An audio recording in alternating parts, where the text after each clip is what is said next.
grade တွဲမှာကျူရှင်ကမဖြစ်မနေတက်ဖို့လိုအပ်တာလားအကြောင်းတစ်ခုတည်းနဲ့ရောမရဘူးလားဒီလိုမေးခွန်းတွေဟာအရန်ကလေးတွေရောမိဘတွေရောမေးလို့ရှိတဲ့မေးခွန်းတွေပေါ့နော်ကိုကအကြောင်းတစ်ခုတော့တက်နေတယ်အကြောင်းဆိုတာလည်း private ဖြစ်ဖြစ် public ဖြစ်ဖြစ်ပေါ့နော်ဘယ်ဟာအကြောင်းပဲဖြစ်ဖြစ်တက်နေတယ်ပေါ့နော်အဲ့အကြောင်းလေးပဲတက်ပြီးတော့ပဲ grade 12ကိုစူးစမ်းပြီးတော့ဖြေမယ်ပေါ့နော်အဲ့ဒါဆိုရင်လုံလောက်နိုင်တာလားပေါ့ဒီလိုမျိုး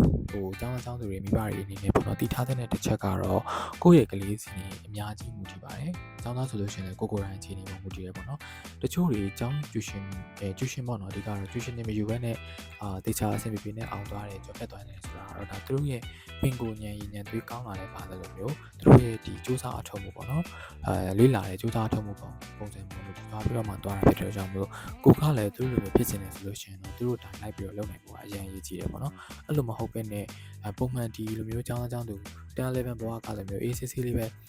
သွားနေမယ်ဆိုလို့ရှိရင်တော့ဒါအရင်ခက်ခဲနေတယ်ပေါ့နော်ဒါကြောင့်မလို့ပြောချင်တာကတော့ကျူရှင်ဆိုတာကပေါ့နော် grade 12လောက်ဆိုရင်တော့ဒါယူသင့်တဲ့အထဲမှာတော့ပါတယ်ဒါပေမဲ့အရန်ကြီးကbudget အနေထားရပါတော့အများကြီးမတက်နိုင်တဲ့အကြောင်းအရာတွေရှိနေရဆိုလို့ရှိရင်ကျတော့လေနည်းနည်းပို့ပြီးတော့မှအခုနောက်ပိုင်းမှာ safe ဖြစ်တယ်ပေါ့နော် budget safe ဖြစ်မဲ့ဒီ online class လိုမျိုးဟာလေးတွေရွေးချယ်ပြီးတော့တက်တာမျိုးတွေလုပ်စေချင်တယ်ဒါမှမဟုတ်လဲ self study လုပ်တဲ့အခါမျိုးမှာလည်းတေချာပေါ့နော်တီတီရောက်နဲ့လုပ်လို့ရမယ့် method လေးတွေကိုသုံးပြီးတော့လုပ်တာမျိုးတွေလုပ်စေချင်တယ်ပေါ့နော်အကြောင်းတစ်ခုတည်းကိုအားကိုးတာကကိုယ့်ရဲ့အကြောင်းအခြေအနေကအဆင်ပြေတယ်ပေါ့နော်တေချာလေးလည်းတင်ပြပေးတယ်နေဆိုရင်တော့တစ်မျိုးပေါ့နော်အဲ့လိုမဟုတ်ဘဲနဲ့တေချာသင်ခန်းစာကလည်းအပြည့်အဝမသင်ဘူးနားမလည်နေဘူးဆိုလို့ရှိရင်ကျတော့ခုနကပြောသလိုမျိုးonline class ယူတာမျိုးလေးတွေတခြား self study course ကိုလုပ်တာမျိုးတွေလုပ်ကြည့်ပြီးတော့မှ